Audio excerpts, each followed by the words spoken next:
You're watching The Advocate on PlusTVAfrica. Time to sound the alarm.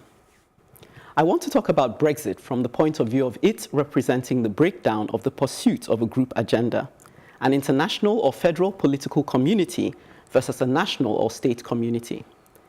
Brexit concerns us all because we all struggle with the option to make an exit every time we feel we cannot make sacrifices for a shared goal over our individual or narrower group vision.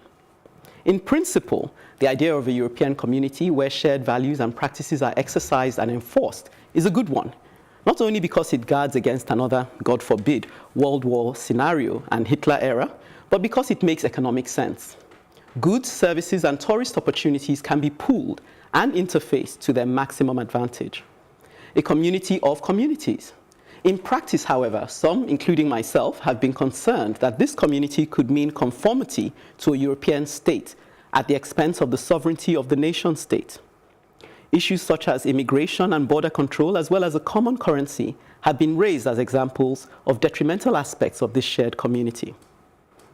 Although here in Nigeria we're not divided on issues of currency or immigration, we can relate to fears of the lack of accountability by those making decisions on our behalf at the center, and an absence of a respect for our group differences.